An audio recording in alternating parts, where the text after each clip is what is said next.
과학에 대한 모든 궁금증을 풀어주는 궁금한 S 시간입니다. 인류 최초로 달 착륙에 성공한 아폴로 11호. 역사에 큰 변화를 가져온 위대한 성과였죠. 아폴로 11호가 성공적으로 달에 착륙할 수 있었던 데에는 한 여성 과학자의 역할이 컸다고 합니다. 아폴로 11호 성공의 숨은 영웅을 지금 바로 만나보시죠.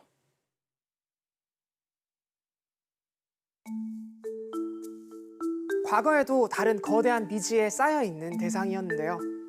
그래서 달이나 우주에 대한 궁금증이 커졌고 실제로 달에 가고자 했던 사람들도 있었습니다.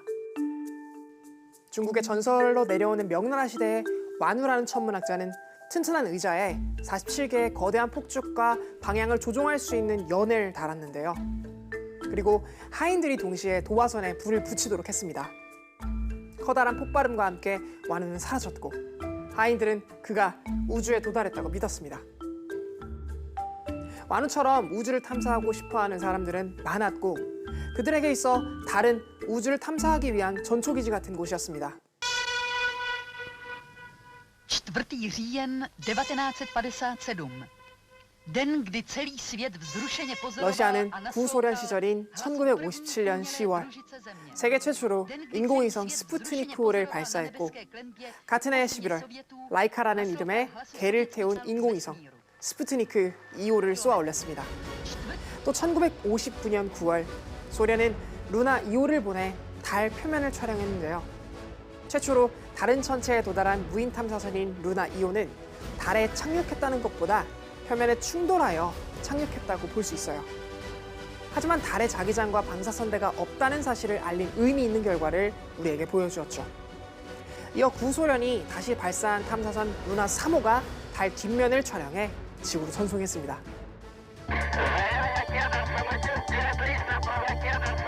그로부터 4년 뒤인 1961년 유리 가가린이 인류 최초로 우주 비행에 성공했는데요. 이 사건을 계기로 미국과 소련의 우주 경쟁이 촉발되면서 존 F 케네디 대통령은 소련을 이길 수 있는 우주 프로그램을 구상하라고 지시합니다. 이게 바로 유인 달 탐사 계획인 아폴로 계획입니다. 아폴로 계획은 40만 명의 전문가가 참여한 거대한 프로젝트였습니다. 기술자나 과학자뿐만 아니라 사무원, 건설, 노동자, 운전기사 등 다양한 직종의 사람들이 곳곳에서 활약했습니다. 인류를 달에 직접 보낸다는 자부심을 갖고 아폴로 계획에 참여했죠. 오랜 기간의 준비와 노력 끝에 미국은 1969년 7월 아폴로 11호를 발사합니다.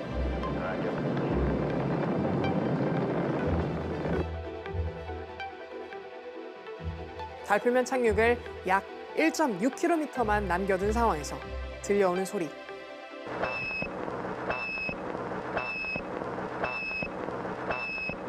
컴퓨터 프로그램 오류가 발생한 것입니다. 암스트롱과 올드린이 컴퓨터 오류의 원인을 확인한 결과 1202라는 네 자리의 숫자가 나타났습니다. 아폴로 계획에 참여한 프로그래머 해밀턴은 일이 바쁜 탓에 딸 로렌의 육아를 실험실에서 해결해야 했는데요. 해밀턴이 일하던 도중 딸 로렌이 아폴로의 시뮬레이터를 만지며 놀다가 P01이라는 발사 준비 프로그램을 작동시킨 탓에 시뮬레이터가 꺼지는 일이 발생했습니다. 당시 컴퓨터는 한도 이상의 명령을 처리해야 할 상황이면 과부하에 걸려 시스템이 작동을 멈추는 치명적인 문제를 안고 있었습니다. 일반 컴퓨터의 경우 시스템 오류가 발생하면 껐다가 다시 켜는 재부팅을 할 수 있지만 1분 1초가 아까운 우주선 이착륙 단계에서는 그것이 불가능할 수밖에 없었죠.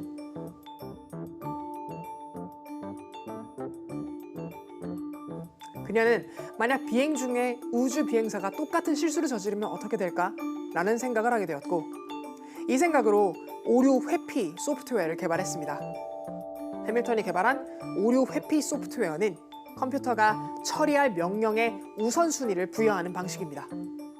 컴퓨터가 너무 많은 명령을 처리해야 하는 상황에 놓여 작동을 멈추면 우선순위가 낮은 작업을 중단시키고 필수적인 작업을 다시 설정해 처리하는 것인데요. 당시 프로그램은 키보드로 작성하는 것이 아니라 일일이 천공 카드로 입력해야 했기 때문에 소프트웨어를 개발하는데 수천 또는 수만 장의 천공 카드와 오랜 개발 기간이 필요했습니다. 하지만 해밀턴 팀은 고생 끝에 오류 회피 소프트웨어를 완성했죠.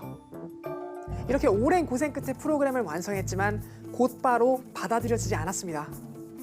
표면상 이유는 단지 시뮬레이션이라는 것이었지만 당시 남성 주도의 나사 분위기를 고려한다면 쉽게 이 상황을 이해할 수 있었죠. 하지만 이런 냉대에도 해밀턴은 포기하지 않았고 우주 비행사도 프로그래머도 인간으로서 실수할 수 있기 때문에 인간의 실수를 컴퓨터로 만회해야 한다는 생각을 버리지 않았습니다. 결국 아폴로 11호의 명령 모듈 컴퓨터에 복구하는 추가 기능을 만들어 두었는데요. 그리고 이를 알리기 위한 경고 번호가 바로 1202였습니다. 만약 달 착륙 직전 오류를 해결하지 못했다면 그대로 달 착륙은 중지되고 아폴로 계획은 실패로 끝났을 것입니다.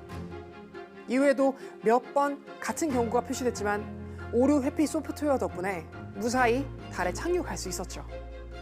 아폴로 11호 계획이라고 하면 대부분 인류 최초로 달에 도착한 우주 비행사인 닐 암스트롱이나 버즈 올드린을 떠올릴 텐데요. 하지만 마거릿 해밀턴의 뛰어난 프로그래밍 기술과 아이디어가 있었기에 아폴로 11호가 성공할 수 있게 되었던 거 아닐까요? 오늘 궁금한 S에서는 아폴로 11호의 숨은 주역에 대해서 알아보았는데요.